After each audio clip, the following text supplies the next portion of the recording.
안녕하세요. 박진영입니다. 방금 제가 이동영 TV 출연하다가 뛰어왔습니다. 이동영 TV에서 마지막에 여러분들이 궁금해 하시던 주제가 나왔는데, 우리 이동영 작가도 크게 대해서 부담을 느끼더라고요. 네. 네. 제가 그때 1년 반 전인가요? 대선 전인 것 같아요. 대선 전인 것 같은데, 그때 이제 추미애 장관한테 그때 직접 그 이야기를 이제 들었습니다. 청와대에 가서 4시간 동안 대기하면서 윤석열과 같이 잘라달라고 대통령께 말씀을 드렸다. 근데도 결국은 대통령께서 답을 주지 않으셔가지고 본인만 그만두셨다. 그 이야기를 제가 1년 반 전이죠. 그러니까 대통령 선거 있기 전에 들었는데 제가 잊어버려가지고 어디 가서 절대 이야기를 안 했습니다. 잘 잊어버리는 것도 한편 도움이 되는 것 같아요. 제가 이제 방송이나 유튜브를 하면서 사석에서 꼭 보안을 요한다라고 이야기를 하고 했는데도 그걸 막 고의적으로 흘리는 사람들이 있더라고요. 그런 사람들 제가 바로 그다음부터 안 만납니다. 겁이 나서. 아마 이게 방송인과 저처럼 이 정치권에 있는 사람의 차이인 것 같아요. 윤석열이 등장하는 과정 이야기하면은 한 3번 정도의 아쉬운 점이 남아요. 첫 번째는 조국 장관하고 윤석열이 부딪혔을 때, 조국 장관이 장관 임명되면서 윤석열이 거기에 대해서 먼지털이식 수사를 했을 때, 그때 조국 장관과 윤석열을 같이 그만두게 했더라면 하는 아쉬움이 있죠. 그때도 그런 주장을 한 사람들이 있었습니다. 근데 여기에 대해서 윤석열이 나중에 국회에 나와서 뭐라고 하는지 아세요? 대통령으로부터 메신저가 왔다. 그대로 있으라는 그 이야기를 합니다. 그 메신저는 과연 누굴까요? 두 번째, 며칠 전에 추미애 장관이 했던 이야기입니다. 본인도 장관을 그만둘 때 청와대까지 가서 윤석열과 같이 잘라달라고 했는데 대통령께서 답을 안 주셨다. 그때 추미애 장관하고 윤석열이 같이 해임이 됐더라면 하는 두 번째 아쉬움이 있습니다. 세 번째는 대선 직전에 윤석열이 검찰총장 사표 내기 전입니다. 그때 윤석열을 탄핵하자는 안이 민주당에서 나왔습니다. 주장했던 분은 김두관 의원, 그 다음에 갑자기 이름 생각이 안 나지. 최강욱 의원, 민영배 의원, 이런 분들이 윤석열 탄핵하자, 검찰총장. 그런 이야기가 나왔었는데 유야무가 됐죠. 그 3번의 기회를 우리가 놓쳤던 것 같아요. 그 3번의 기회 중에 한 번만 결단을 했더라면 지금 나라가 이 모양이 되는 일은 없었겠죠. 참 안타깝습니다. 여러분들이 댓글 다시는데 우리 행복님, 그분 저도 별로 안 좋아합니다만은 그분은 아닙니다. 네. 그분은 아닙니다. 네. 근데 문재인 대통령의 선택이 아쉽긴 한데요. 대통령이 세상을 다 알 수는 없잖아요. 다 알 수는 없고 참모들을 통해서 정보를 듣고 또 이제 취합하고 하는 과정들이었는데, 저는 문재인 대통령보다는 참모들을 탓하고 싶어요. 네. 참모들을 탓하고 싶어요. 네. 그 말씀을 좀 드리겠습니다. 문재인 정부하고 이재명 대표하고 조금 이제 성격의 차이가 좀 있어요. 대표적으로 이제 그 전에 그 이야기부터 할게요. 제가 이제 이념 관련해가지고 오늘 커뮤니티에 글을 하나 올렸습니다. 12가지인가 13가지 정도의 이념으로 분류를 해놨습니다. 보면요.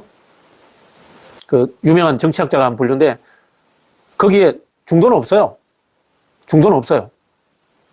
중도는 이념이 아니에요. 노선도 아니고요. 철학도 아니고요. 그럼 뭐냐? 중도는 포지션이라고 합니다. 포지션. 위치라고 이야기합니다. 위치. 전략적 위치. 전술적 위치. 시기적으로 지금 이런 위치를 선택하자라는 위치라는 겁니다. 중도를 가지고 정치를 해서는 안 된다는 거예요. 왜? 철학도 아니고 가치도 아니기 때문에 비전이 없다는 겁니다. 비전이 없다는 겁니다. 그래서 제가 아까 올린 13가지, 원래 그 정치학자는 12가지 분류를 했는데 제가 하나 더 끼워 넣었어요. 그래서 13가지로 제가 분류를 했는데 거기 중도는 없습니다. 중도는 가치, 이념, 철학, 비전 이런 게 아니라는 겁니다. 위치, 포지션, 전략적 위치라는 겁니다. 이재명 대표 세월호 아줌마에서 그때 참 사익사이다였죠. 행복님, 저도 그 영상이 이재명 대표가 지금 이 자리까지 가는데 굉장히 중요한 역할을 하는 영상이었다. 동의합니다. 제가 올린 그 13가지 이념들 쭉 보면요. 그 중에 민주당에 해당되는 거 한번 제가 해볼게요. 현대 자유주의 있는 것 같고, 현대 보수주의 있는 것 같고, 그 다음에 사회주의인데 여기 사회민주주의 정도 있는 것 같아요. 민주당을 구성하는 사람들의 첫 번째 이념은 자기가 잘 되자는 개인 출세욕이에요. 솔직히 말하면. 개인 출세욕에 의해서 하지 뭐 민주당에 있는 구성원들이 제대로 된 이념 가지고 있겠어요 지금? 너무 좀 시니컬한가요? 근데 원래는 이념이 있었겠죠. 원래는 이념이 있었겠죠. 제가 보기에 민주당이 구성하고 있었던 세 가지 이념은 첫 번째, 미국식 자유주의입니다. 미국의 민주당 노선과 비슷한 분들. 누구냐? 저를 비롯하여 과거에 친노라고 했던 분들. 그분들이 미국식 민주주의에 가장 비슷한 분들이에요. 두 번째, 제야파들. 옛날 김근택이라고 하죠. 요즘 민평년이라고 하죠. 유럽식 사회민주주의. 스피커가 제대로 안 들린다는데요?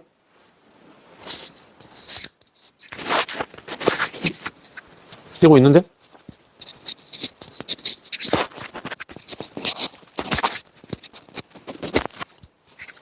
네네.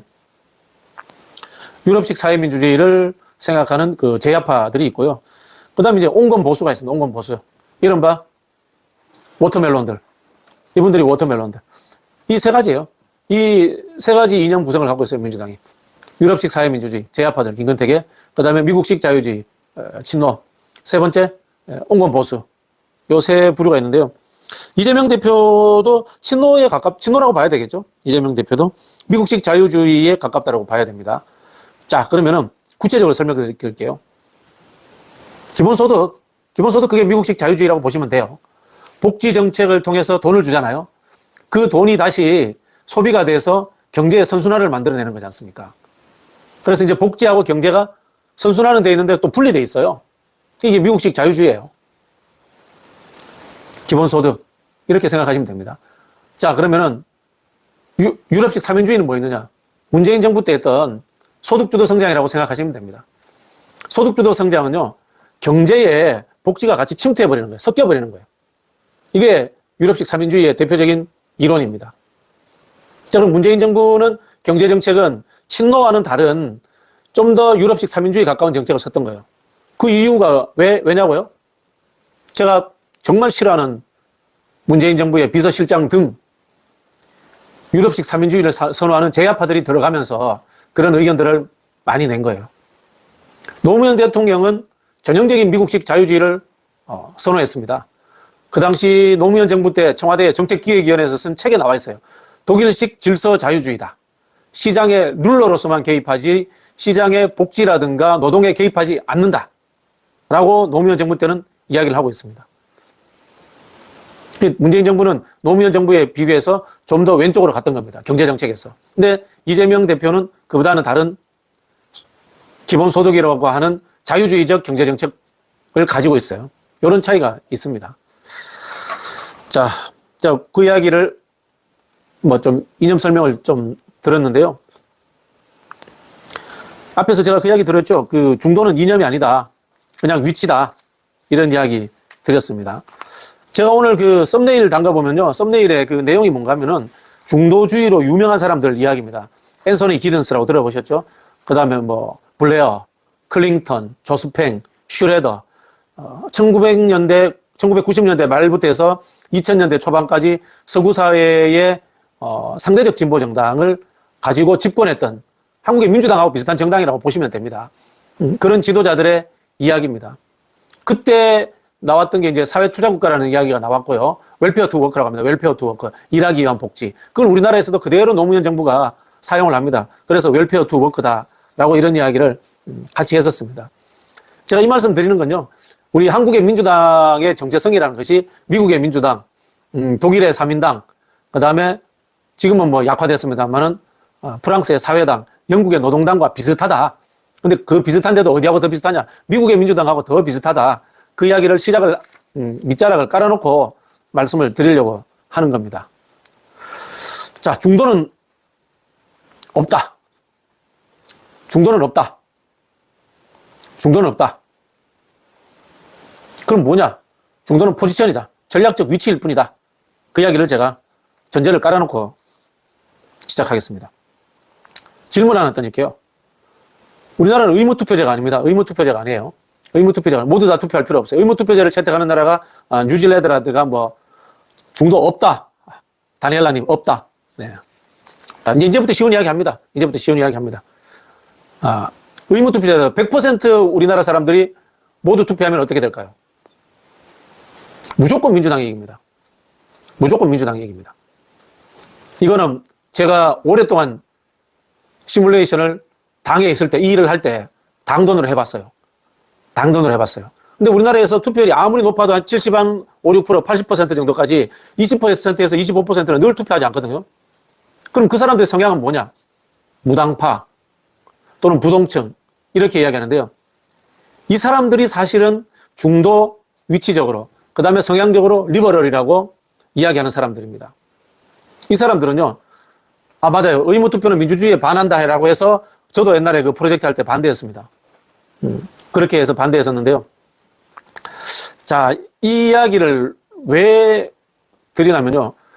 결국은 우리가 중도를 장악하는 게 중요한 것이 아니고 투표율을 높이는 게 중요하다는 이야기를 제가 드리려고 하는 겁니다. 우리나라에서 의무투표에서 100% 다 투표한다고 하니까 무조건 민주당이 집권하고 무조건 민주당이 이기더라고. 그럼 투표 안 하는 사람들은 뭐냐? 알고 보면 친민주당 성향이라는 거예요. 근데 왜 투표 안 할까요? 민주당도 마음에 안 들고, 그리고 투표하는 것이 정치가 본인의 삶에 별로 바꾸지 않는다라는 생각을 하고 있기도 하고요. 그리고 정치와 관계없이 삶이 아주 안락한 사람들이에요. 대부분이 리버럴하고 부르주아적이고 전문직들이고 이런 사람들이 투표 많이 안 합니다. 투표 많이 하는 사람들은 뭡니까? 노령층, 저소득층들 이런 파는 사람들 투표 많이 해요. 그러면은 민주당이 선거에서 이기고 지고 하는 것은 뭘까요? 중도가 있어가지고 여기 찍었다 저기 찍었다 할까요? 그거 아닙니다. 본질적으로 투표율의 마술이라고 합니다. 투표율이 극단적으로 높으면 민주당이 유리합니다. 투표율이 확 떨어지면 민주당에 불리합니다. 왜? 투표를 열심히 하는 사람은 금방 말씀드렸죠. 노령층, 저소득층. 민주당 지지층이 아니잖아요. 이 투표율이 낮으면 그 사람들의 포션이 상대적으로 커지기 때문에 투표율이 낮을수록 보수 정당에게 유리한 겁니다. 자, 그러면은 여기서 위치적으로 중도라고 하는 사람들이 어떤 성향을 가지고 있는지 제가 분석을 해드릴게요. 이거는 제가 통계를 가지고 말씀드리는 거예요. 스윙보트라는 이야기 들어보셨죠? 한 번은 이 당 찍었다, 한 번은 저 당 찍었다 하는 사람들. 그게 우리나라에 한 몇 퍼센트 정도 될까요? 야, 이분 이경훈님 별걸 다 아시네. 복권제도 도입해. 예전에 97년도인가 96년도에 우리나라도 복권제도 한번 보궐선거 때 한번 도입한 적이 있어요. 야, 참 많이 아시네. 우리나라에서 여기 찍었다 저기 찍었다는 스윙보트 한 몇 퍼센트 정도 될까요? 초짜님 비슷하게 맞추셨습니다. 3%입니다. 3%. 딱 3%. 이게 20년 전이나 지금이나 안 변하더라고요. 제가 2006년도, 7년도에 이걸 가지고 그 당시 이제 당의 연구원에 있을 때 그걸 가지고 시뮬레이션을 해보니까 딱 3% 나오더라고요. 근데 이 3%가 97년도에도 작동을 했어요. 97년도 대통령 선거 때. 뭔지 아세요? 완전 성향이 다른 김종필이 김대중 대통령을 지지를 해줬어요. 97년 대선에. 그때 김종필이 지지하던 표가 한 7%, 8% 됐어요. 근데 딱 정확하게 3% 김대중 대통령한테 가더라고. 3% 가더라고요. 딱 3%예요. 스윙보트 하는 게. 그리고 2004년 총선 때 가지고 제가 시뮬레이션 해보니까 딱 3% 되더라고요. 그리고 지난 대선 때, 봉도사님하고 저희가 그런 이야기들을 했습니다. 시뮬레이션을 또 했습니다. 그때도 왜냐하면 안철수가 사퇴하는 게 누구한테 표로 가느냐 이런 것들을 했단 말이에요. 안철수가 누구를 지지하면 우리 쪽으로 오느냐 이런 걸 했단 말이에요. 안철수가 사퇴하고 민주당을 지지하면 3%더 오더라고요. 안철수가 사퇴하고 윤석열을 지지하면 1.7%가 더 간다고 결론이 나오더라고요. 안철수의 지지로 인해서 윤석열이 1.7%더 받은 거예요. 근데 안철수가 지지해주면 3% 우리 쪽으로 온 거예요. 스윙보트는 딱 3% 있는 거예요. 중도에서. 이 당 저 당을 옮겨다니면서 찍는 거나. 그러면은 투표율이 높으면 왜 민주당이 유리하냐? 위치적으로 중도라고 하는 사람들이 친민주당이 많다는 거예요. 친민주당 중도가 많다는 거예요. 위치적으로. 그래서 투표율이 높으면 많다라는 이야기를 하는 겁니다. 그러면 중도라고 하는 사람들은 어떨 때 투표율이 높아지느냐 하는 겁니다. 첫 번째, 한국의 중도들은요, 신상 좋아합니다. 신상품 좋아합니다. 신상품. 중도 위치에 있는 사람들 신상품 좋아합니다. 안철수 예전에 박찬종 찍기도 하고 이인재 찍기도 하고 그러다가 노무현 현상이라는 게 생겼잖아요. 노무현 신상이었잖아. 기존에 없던 스타일의 정치인이 있다는 신상 좋아합니다. 새로운 느낌, 국면 전환, 정치가 확 바뀌었다 이런 느낌이 들면요, 중도에 위치한 사람들은 거기에 따라옵니다. 두 번째, 책임지는 사람 좋아합니다. 어떤 책임지는 사람? 질 것 같은 사람이 아니고요, 일을 잘해서 유능해서 책임을 져줄 것 같은 사람들 좋아합니다.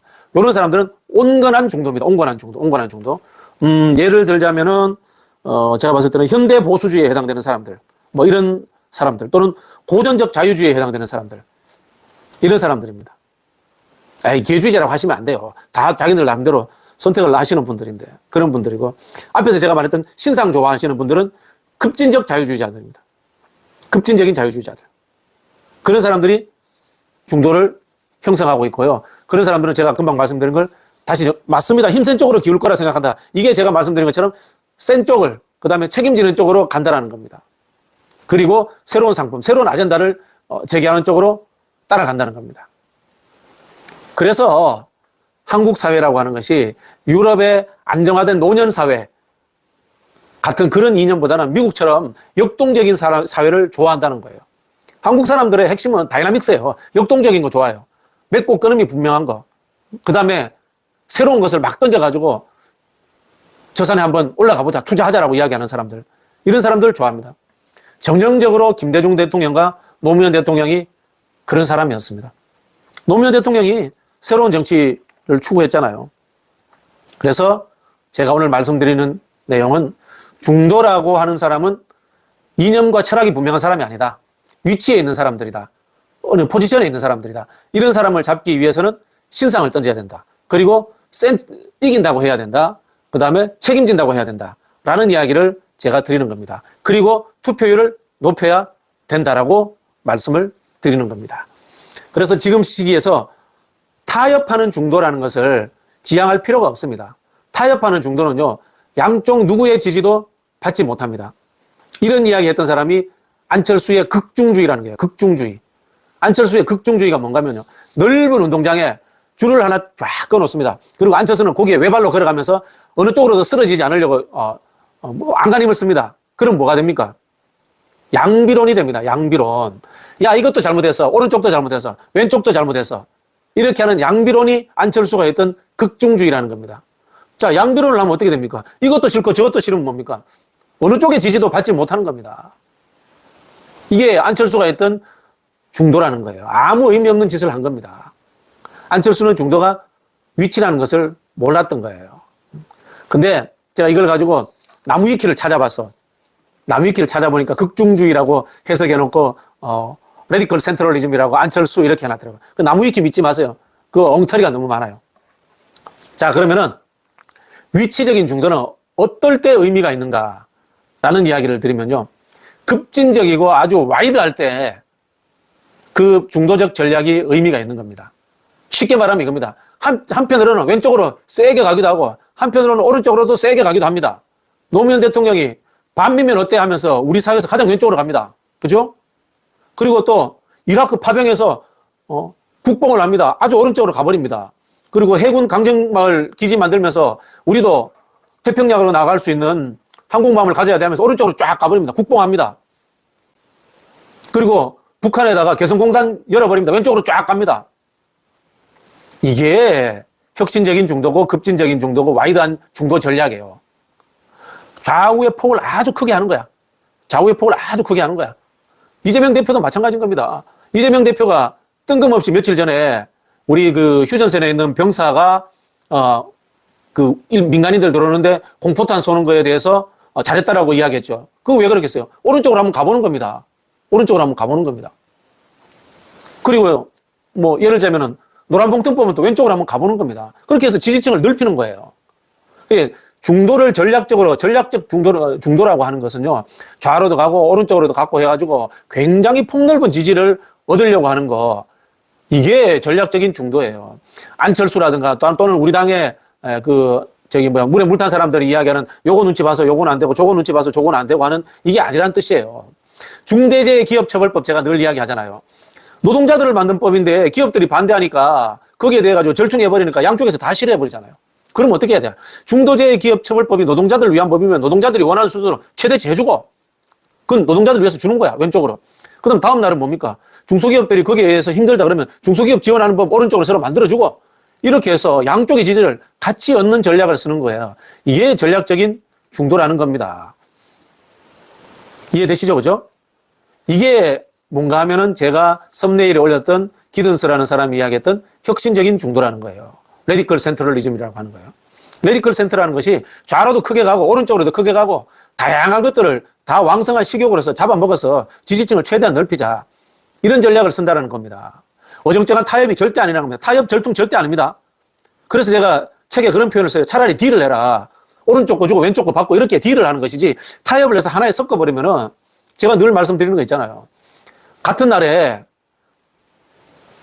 우산 장사와 집신 장사의 이익을 보장해 줄 수 없어요. 불가능한 겁니다. 하루에 갑자기 우산 장사하고 집신 장사하고 둘 다 장사가 잘 될 수는 없어요. 하루는 우산 장사 편 들고 비 오는 날은 해가 짱짱해지면 집신 장사 편 들어야 되는 거예요. 정치라는 것이. 그렇게 해야 된다는 겁니다. 그래서 제가 중도라고 하는 것을 쫙 줄 거 가지고 절충하고 타협하고 눈치 보고 이런 것이 아니고요. 우리 지지층의 이익을 위해서 대변할 때는 세게 그걸로 가고, 그 다음에 선거철에 가가지고 필요할 때는 중도적인 척 하고 이런 거예요. 이낙연 대표가 지난 대선 때 정치적으로 아웃된 건 뭡니까? 박근혜 사면해주자고 해서 아웃됐잖아요. 근데 만약에 대통령 선거 2, 3 이틀 있고 3일 남겨놓고 후보가 된 다음에 본선에서 그 이야기 했다? 그러면 그게 의미 있을 수 있어요. 보수층을 끌어오기 위해서. 일부라도 아까 말했던 3% 스윙보트를 끌고 오기 위해서.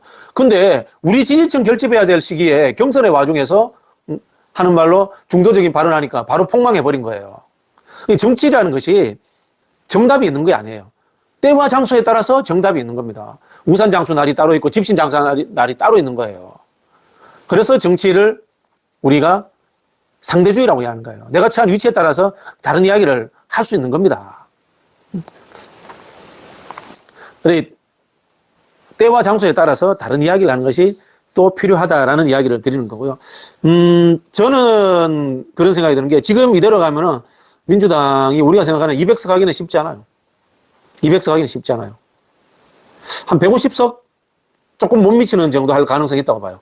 국민의힘은 한 115석에서 120석.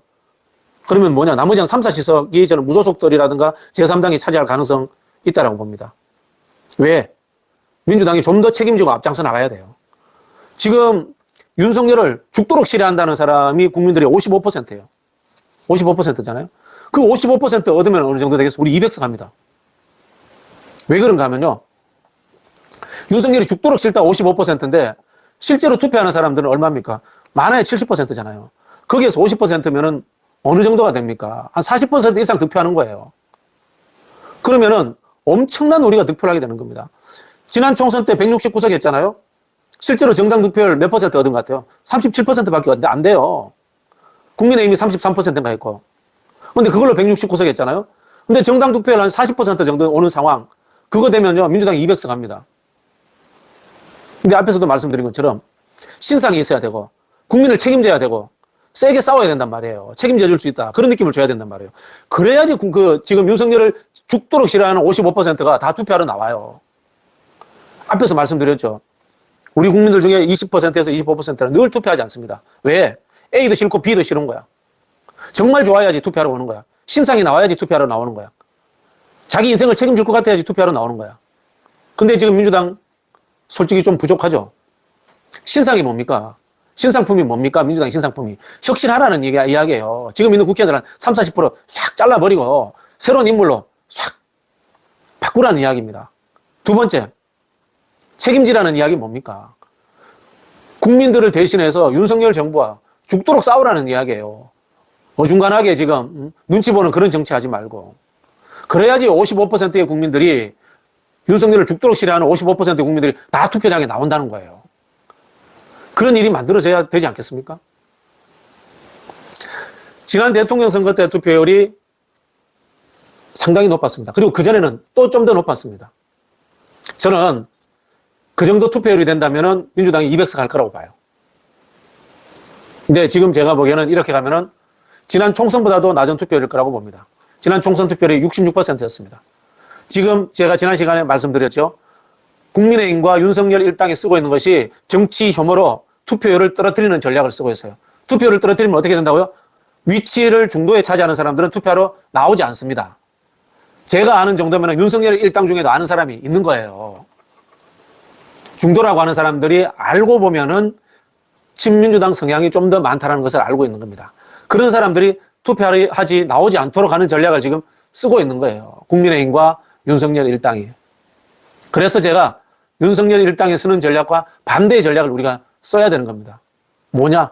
혁신하고요. 새로운 인물들 집어넣고요. 아주 적극적인 정책들 발표하고요.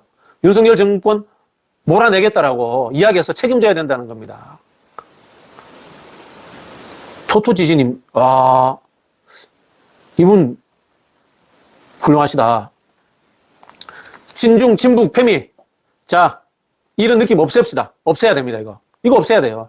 민주당이 나중에 선거 이기고 집권하고 윤석열 쫓아나고 난 뒤에 어떻게 할지 모르겠지만은 지금 선거 전략 문제에서 친북 느낌 나는 거 있지 않습니까? 이런 거 싹 빼야 됩니다. 빼야 됩니다. 혁신하고 자유주의 엘리트들을 영입시켜. 자유주의까지 오는데 엘리트까지는 전 모르겠어요. 이런 운동하고 있는 사람들 많습니다. 뭐 대표적으로 제가 아주 좋아하는 후배 하나 있어요. 윤범기라고 지금 기자 생활하고 있는데 이 친구가 제가 신촌학교도 열고 이렇게 하면서 열심히 조직화하고 그다음에 공부 모임도 짜고 하는 거예요. 현실에서 자기 소신을 가지고 조직화해서 성과를 낸 사람들이 정치하도록 해야 되는 겁니다. 얼굴 뽀얗고 경력 관리 잘 된 엘리트가 되는 거 아니에요. 그런 사람들 뽑아놔봐야지 또 흔히 하는 말로 수박됩니다. 현실에서 투쟁하면서 성장한 사람들, 투쟁하면서 조직한 사람들, 투쟁하면서 노선을 만들어 본 사람들, 그런 사람들이 정치권에 들어와야죠. 제가 뭐 실명 거명하자면은 윤범기하고 저는 저기 안진걸 같은 사람이 실제로 정치해야 된다고 봐요. 능력이 있어야죠, 능력이. 지금 기존에 우리가 도덕성 정치를 했잖아요. 지금, 이 혁신위원회라든가 하는 이야기가 도덕성 회복 이야기잖아요. 지금 윤석열한테 우리가 도덕성 때문에 졌습니까? 윤석열이 무슨 도덕성이 있어요? 윤석열이 도덕성이 아니잖아요. 유능함을 이야기하는 겁니다. 근데 그 유능함이라는 것이 엘리트들이 기득권에 봉사하는 유능함이 아니고요. 우리 국민들 전체 서민과 중산층을 위해서 봉사하는 그 유능함을 제가 말씀드린 겁니다. 그런 사람들이 지금 민주당에 들어와야 된다는 거예요. 도덕적. 네네. 저도 동의합니다. 네. 총선 때 인물들을 저는 대고 바꿔야 된다고 생각을 하는데요. 그 방법은 그냥 자르면 되는 겁니다. 그냥 자르는 거예요. 그냥 자르는 거예요. 솔직히 말씀드려가지고. 결과가 좋으면 다 좋아요. 결과가 좋으면 다 좋아요. 제가 그 스픽스라는 프로그램에서 마키아벨리라는 것을 진행하고 있잖아요. 마키아벨리가 정치인의 첫 번째 등목을 이탈리아어로 비루트라고 했어요. 비루트. 근데 영어로 하면 그게 이제 VIRTUE, 벌추예요. 근데 이탈리아 말하고 영어하고 다른 거야. 영어로 하면 그게 덕성, 인덕 이런 건데 이탈리아 말하면 유능함이에요. 어빌리티하고 어빌리티인 거야. 정치에서의 최고의 덕은 유능함이에요. 국민을 책임지겠다는 유능함인 겁니다. 유능한 사람 따라와요. 한편으로 보면 윤석열이 그 포악해 보이는 부분들이 뭐 조폭스러워 보이는 부분들, 건달스러워 보이는 부분들, 그것이 나를 책임질 것 같다라고 생각해서 따라간 사람들도 있어요. 그 윤석열이 나름대로 자신감, 책임감을 보여준 거예요. 우리도 똑같이 해야 되는 거예요. 근데 윤석열은 그게 지금 망했잖아요. 그죠? 망했기 때문에 우리가 자신있게 책임지겠다라고 잘 싸우고 있다는 것을 보여주면은 그거 뺏어오는 거예요. 윤석열이 찍었던 사람들이 투표 안 해요. 그런 상황이 되면은. 3% 정도 넘어오고 윤석열을 찍었던 사람들은 투표하지 않고 이렇게 되는 거예요. 2004년도에 노무현 대통령이 한 30만 표, 40만 표 차이로 이겼잖아요. 2007년도에 우리 500만 표 차이로 져요. 근데 그 500만 표가 이명박으로 넘어간 게 아니에요. 투표를 하지 않아 버려요. 투표를 하지 않아 버려요. 투표를 하지 않은 사람들은 친민주당인데 중도적 포지션을 가진 사람들이 그만큼 있다는 거예요. 그런 사람들이 투표하게 해줘야 되는 거예요. 그건 뭐냐? 자꾸 말씀드리지만 혁신해서 신상품을 데리고 오고 강함을 보여줘서 책임지겠다. 윤석열로부터 국민을 보호해주겠다라는 자신감을 줘야 되는 거예요. 총선에 이겨서 윤석열 견제하자 이거 안 통해요. 국민들은 윤석열을 싫어하는데 윤석열을 무서워하기도 합니다. 윤석열을 무서워하기도 해요. 그럼 뭡니까? 무서워하는 윤석열을 앞장서서 민주당이 지켜줄 수 있겠구나. 민주당이 국민들보다 앞장서서 싸워줄 수 있겠구나. 그런 확신을 줘야지 민주당에 투표해야 하는 겁니다. 지난 주말에 있었던 민주당 집회에서 모 국회의원이 그런 이야기 합니다. 국민들이 앞서 나가 싸우시면 어깨 걸고 뒤따라가겠다. 이런 진짜 정말 제가 그 집회 현장에 앉아가지고 정말 화가 났습니다. 김대중 대통령이 그런 말씀 하셨잖아요. 국민보다 반발짝은 앞서 나가라.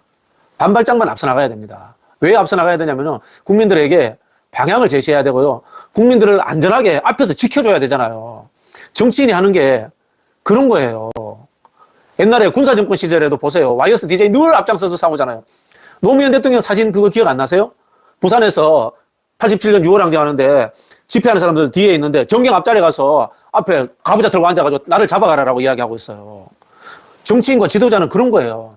나를 따르라 하고 앞장서서 싸우는 게 정치인이고 지도자예요. 뭘 국민들이 싸우면 따라가고 어깨 걸고 오로지 같이 가겠다고 그따위 소리를 해요. 그런 하나만한 생각으로 비리비리한 생각일 거면 정치하지 마세요, 진짜. 그런 사람들이 지금 민주당이 지금 태반이에요, 태반. 제가 좀 화를 내면서 이야기했는데요. 오늘 결론은 이겁니다. 중도는 이념과 철학이 아니기 때문에 중도는 이념과 철학이 아닙니다. 중도는 이념과 철학이 아니기 때문에 신상품이 나타나고 자기를 책임질 수 있는 강한 사람이 오면 거기 따라간다는 이야기예요. 그렇게 민주당이 전략을 짜면 된다. 그 이야기를 제가 드린 거고요. 한국 정치를 보는 방법은 간단합니다. 세 가지 변수가 있어요. 지역, 이념, 세대입니다. 지역, 이념, 세대. 이 세 가지를 통해서 보면 됩니다. 솔직히 말씀드리면은 영남 쪽에 국민의힘이 먹고 호남 쪽에 민주당이 먹고 수도권에서 경쟁해서 누가 가져가느냐 여기에 따라서 이기는 거잖아요. 근데 호남의 인구가 영남의 절반도 안 되기 때문에 수도권에서 민주당이 절반 이상을 이겨야 되는 거예요. 이게 기본 지역주의 전략인 거고요. 이념 부분은 뭡니까? 앞에서도 말씀드린 것처럼 중도를 어떻게 잡아오느냐 하는 부분인데 그거는 포지셔닝이기 때문에 새로운 사람을 내세우고 세게 이야기해서 중도를 잡아온다. 이게 이념적인 부분인 겁니다. 그 다음 세 번째, 세대 문제인데요. 세대 문제에서 지난번에 우리가 이준석의 전략에 당한 거예요. 이준석의 세대 포이론에 우리가 당한 겁니다. 그래서 이준석이 전략가라고 제가 인정해 줍니다.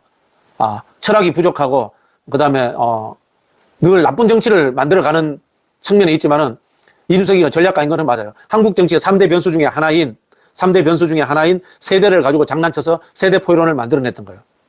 우리 노무현 대통령 뭡니까? 영남 후보론이었잖아요. 영남 후보론 첫 번째 변수인 지역주의를 돌파한 거잖아요. 영남 후보를 내가지고. 김대중 대통령 뭡니까?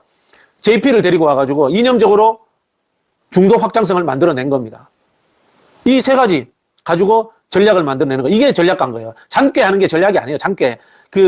우리 삼국지 보면은 하늘에서 비가 내리고 난리 치잖아요. 실상은 그렇잖아요. 실상은 제갈공명은 명제상이었어요. 명제상. 무슨 명제상이냐면은 부국강병을 만들어내는 명제상이었어요. 제가 첫 시간에 이야기했잖아요. 손자병법에 손무도 부국강병을 이야기해요. 부국강병을 이야기하지 신출기몰한 전략이 있다라고 이야기하지 않아요. 나라가 세지면 되는 거예요. 어떻게 나라가 세지면 되느냐. 아까 이야기했잖아요. 세계 변수. 지역, 영남, 특히 PK에 우리가 굉장히 많은 투자를 해서 지지율 높이면 됩니다. 그 다음에 중도적 포지션에 가지고 있는 사람들을 신상을 만들어내고 센 전략을 통해서 우리 편이라고 데리고 오면 되는 겁니다. 그 다음에 뭡니까? 우리한테서 떠나간 20대 남자들 데리고 오면 되는 겁니다. 이런 것들을 만들어내는 것이 전략인 거예요. 김대중 대통령 지역 등권론 DJP로 집권했고, 노무현 대통령 새로운 정치로 집권했고, 그런 거 아니겠습니까? 문재인 대통령도 부산 출신, 영남 출신이었기 때문에 이득이 있었던 거예요. 그런 식으로 이렇게 한국 정치의 변수를 가지고 전략을 짜는 것이 전략인 거지, 뭐 잡다한 아이디어 낸다고 되는 게 아니에요. 그래서 제가 다음 민주당의 전략은 크게 세 가지의 변수를 가지고 가면 됩니다. 투쟁. 말씀드렸죠? 투쟁. 왜 투쟁해야 되느냐? 우리 국민을 책임져야죠. 55%가 윤석열 싫어하는데 윤석열을 겁을 내요. 윤석열을 겁을 내기 때문에 정치인들이 앞장서서 투쟁해야 됩니다. 책임지는 겁니다. 혁신. 앞에 말씀드렸잖아요. 신상품 좋아한다고. 혁신해서 새로운 세력 집어넣어야 되는 겁니다. 그 다음 뭡니까? 비전. 정책 비전 그래도 던져야죠. 세종시 만들겠다 이런 것도 던지고요. 기본소득으로 가지고 우리 모든 사람들에게 보편적 복지가 되겠다 이런 것들도 만들어내고 그런 거 하는 겁니다. 이렇게 종합적으로 하는 것이 정치다라는 말씀을 드리는 거고요. 제가 변수 구도 뭐 이런 이야기 많이 드렸습니다. 그러니까 어떤 분이 공학적인 이야기 하네 그런 이야기 하는데요. 정치는 원래 공학입니다. 정치는 종합 예술이죠. 가치도 있고 공학도 있고 다 들어있는 겁니다. 왜 정치가 공학적이라는 이야기를 드렸냐면요. 정치의 정의가 뭔지 아세요? 한정된 자원의 권위적 배분이라고 합니다. 배분하는 겁니다. 이익 배분이라는 뜻이에요. 정치의 본질적인 의미가. 이익 배분은 뭡니까? 네가 몇 프로 가져가고 내가 몇 퍼센트 갖고 오는 건데 그건 뭡니까? 그게 당연히 공학이죠. 정치에는 공학이라는 개념이 원래 들어있어요. 정치에는 원래 권모술수라는 개념이 들어있는 겁니다. 그래서 권모술수 해야 되는 겁니다. 권모술수 쓰는 겁니다. 그래서 함정도 파고 하는 겁니다. 옛날에 그 무상급식 조례 만들 때 그 당시에 이제 좀 그때도 뭐 중도 좋아하는 의원이 있어서 중도 좋아하는 정치인이 무상급식 하면은 약간 좀 좌익적인 느낌이 나니까 의무교육, 의무급식이라고 하자라고 우겼던 분이 있었어요. 그래서 제가 뭐라고 한지 아세요? 의무급식이라고 하면은 저쪽에서 반대하지 않는다. 저쪽에서 반대하지 않는다. 무상급식이라고 딱 던지자. 무상이라는 말에 그 보수들이 경기 일으킨다. 확 물 거다. 미끼를 던지자라고 그때 제가 그렇게 제안을 했습니다. 아니나 다를까 무상이라고 하니까 그 당시 보수들이 확 물어버리더라고. 이념적으로 그 사람들의 약점을 끌은 거예요. 좋은 정책은 첫 번째, 우리가 다수파가 만들도록 우리 정책에 찬성하는 사람들이 다수파가 되는 정책. 두 번째, 이념 갈등을 만들어내는 정책. 세 번째, 약점이 있는 정책을 던져야 됩니다. 첫 번째는 당연한 거 아니겠습니까? 찬반이 있는데 우리가 찬성 쪽에 서야 되는 거야. 그래서 가능하면은 하지 말자는 것보다 하자는 것이 이게요. 2002년도 시장 선거 때 여의도 광장을 공원으로 만들자는 사람이 있고 공원으로 만들지 말자는 사람이 있었습니다. 청계천을 복원을 하자는 사람이 있고 하지 말자는 사람이 있었습니다. 가능하면 하자는 쪽이 유리해요. 찬성을 많이 합니다. 찬성하는 쪽이 많은 정책을 선택해야 됩니다. 자, 두 번째. 이념 논쟁을 일으켜야 됩니다. 안 그러면은 재미가 없어요. 사람들이 안 끼어들어요. 이슈가 안 돼요. 그래서 제가 금방 아까 말씀드린 것처럼 의무라고 하지 않고 무상급식이라고 했다는 거예요. 세 번째, 허점이 있어야 돼요. 완벽하면 안 덤벼들어요. 살짝 허점을 보여주고 상대가 공격할 거라는 것을 예상하고 거기에 대한 또 대비책을 2탄, 3탄으로 내놓으면 되는 거예요. 그래서 정책을 내놓을 때는 애초에 완벽한 정책 내놓으면 안 돼요. 좀 허술한 정책 내놔야 돼요. 지난 대선 때 아쉬운 게 그 부분이었어요. 기본소득 좀 허술해도 돼요. 전체적으로 돈을 주는 거기 때문에 우리 쪽에 찬성이 많아져요. 그 논쟁 끌고 가면은. 근데 막 우리 당내에서도 반대가 생기고 그때도 막 중도 이야기하는 사람들이 반대했어. 그러니까 하다가 중간에 뭔가 좀 이렇게 쭉 가라앉은 측면이 있었어요. 계속 밀고 나갔어야 돼요. 논쟁하면은 뭔가 주겠다는 정책이 안 주겠다는 정책보다 무조건 이깁니다. 주는데 싫어하는 사람은 어디 있어요? 결국 많이 주면 이겨요. 자, 오늘 제가 중도 이야기 하다 보니까 별별 이야기까지 다 나왔습니다. 오늘 그 추미애 장관 이야기로 시작을 했기 때문에 추미애 장관 이야기로 끝을 내야 될 것 같은데요. 여러 사람 패지 말고 한 명만 팹시다. 근데 그게 전 누군지 알아요. 윤석열을 거기까지 끌어올린 사람이 누군지 압니다. 그리고 대통령을 속인 사람이 누군지 압니다. 추미애 장관도 참 힘들고 아쉬웠을 것이다. 그런 생각이 들고요. 추미애 장관 건이라든가 조국 장관 때 이야기, 그 다음에 윤석열 총장 탄핵할 때 이야기 뭐냐면요. 매듭을 지을 때는 그냥 선열이 낭자하도록 칼을 휘둘러야 되는 거예요. 주춤하면 안 되는 겁니다. 칼을 들었을 때는요, 무조건 휘둘러야 되는 겁니다. 그게 정치의 본질입니다. 정치의 본질입니다. 아끼면 안 돼요. 때로는 내 사람이 같이 잘려나가더라도 과감하게 잘라낼 때는 잘라내야 됩니다. 그래서 썩은 부위를 잘라내는 것이 아니라 좀 아까운 부위도 잘라내야 됩니다. 윤석열이가 우리 정부에서 임명한 총장이었기 때문에 문재인 정부의 검찰총장입니다. 아깝잖아요. 내 속도 좀 상하고. 그렇더라도 그때 잘라냈더라면 이런 일이 없는 겁니다. 아끼지 말고 잘라낼 때는 잘라냅시다. 자, 여러 명 이름 썼는데요.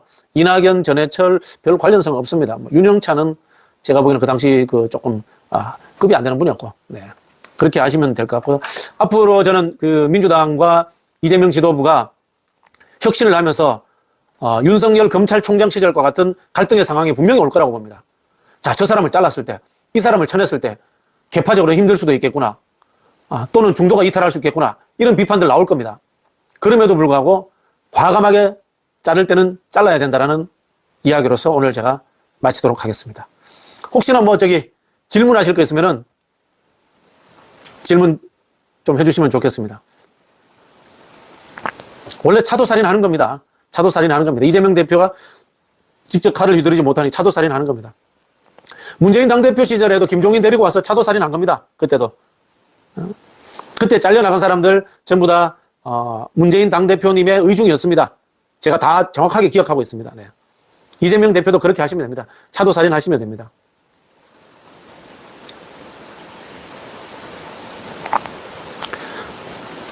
중도 회색 맞아요. 회색 맞아요. 가치, 철학, 이념, 노선, 비전이 아니고 힘센 쪽, 신상만 따라다니는 포지션입니다. 전략적 포지션입니다. 그렇게 판단하시면 됩니다. 그러나 우리가 너무 극단으로 한쪽으로만 처박을 수는 없잖아요. 머리를 처박고 살 수는 없으니까 왼쪽도 갔다가 오른쪽도 갔다가. 근데 나중에 돌아보니까 결국은 왼쪽 거도 하고 오른쪽 거도 해서 평균적으로 우리 중도적으로 했더라. 위치상으로. 이게 혁신적 중도고 전략적 중도다. 유럽에서는 그런 전략으로 집권했다. 이 말씀을 제가 드리는 거고요. 그 집권하는 과정에서 보면은 미국의 클린턴 같은 경우에는 이 IT 산업, 신성장 산업과 유태계 금융자본과 손을 잡아요. 그게 과거에 없던 민주당의 전략인 거죠. 사실 지금 한국의 민주당도 그런 부분에 대해서 고민해 봐야 됩니다. 윤석열 정권에 대해서 지금 재벌이라든가 대기업들도 싫거든요, 이게. 지금 상황이 굉장히 싫거든요. 그런 부분에 있어서 우리가 재벌이라든가 경제계와 적대적으로 또는 과거에 소원했던 것들 이번 기회에 청산할 필요가 있다고 봅니다. 왜? 윤석열을 포위하기 위해서. 그런 부분에서 클린턴이 했던 전략들에 대해서 어느 정도 수용할 필요는 있다고 봅니다. 오바마는 클린턴이 했던 것에 대해서 역반동입니다. 역반동인 게요. 클린턴이라든가 슈레더 이런 사람들이 중도 지향을 하다 보니까 좌우 극단에 있는 핵심 지지층들의 이익을 제대로 챙기지 못했던 거예요. 그러다 보니까 미국 내에서 상당히 진보적인 입장을 가지고 있는 오바마라든가 버니 샌더스 같은 사람들이 민주당에서 대두하고, 그 다음에 미국의 공화당에서는 굉장히 오른쪽에 있는 이 트럼프 같은 사람이 생겨난 거예요. 좌우 극단의 강한 지지를 받는 사람들이 생겨난 거예요. 그러니 정치라는 것이 정답이 없는 겁니다. 클린턴이 집권할 때는 중도화 전략 쓰고 한 것이 도움이 됐다면은 오바마가 집권할 때는 극단에 있는 사람들, 새로운 투표층들을 만들어가지고 또 집권을 한 거예요. 트럼프도 또 마찬가지입니다. 오른쪽에 있는 사람들을, 굉장히 오른쪽에 있는 사람 데리고 와서 집권을 한 거고. 정치라는 것이 정답이 있는 것이 아니고 시대적 상황에 따라 이것을 선택을 하기도 하고 저것을 선택하기도 하는 것이에요. 중요한 건 뭐냐? 이기는 게 중요한 거예요. 이겨야지 개혁도 하고 여러 가지 할 수 있는 거 아니에요. 지니까 어때요? 생명이 간당간당하잖아요, 지금 상황이. 수단 방법을 가리지 않고 이기는 것이 중요한 것이에요. 정치는 결과주의입니다. 결과주의. 바이든은 도대체 정치 철학이 뭐냐? 우방국을 때려잡든 말든 자기가 이기는 게 최고라고 생각하는 거예요. 바이든이 하는 거는. 그리고 집권하고 난 이후에 자기 하고 싶은 거 좀 하는 거예요. 지장이고 용장이고 복장이 최고다. 그 말도 맞습니다. 근데 아세요? 복장이 뭔지 아세요? 복장이라는 것이 운명이라는 거고, 운명이라는 것이 시대 정신이라는 거예요. 시대 정신을 잘 읽는 게 사실은 복장이고 운명이고 운장입니다. 운장입니다. 이 시대를 잘 읽어야 돼요. 이 시대가 뭔가. 그래서 제가 판단하는 이 시대는 저는 윤석열 퇴진이라고 생각해요. 시대 정신은.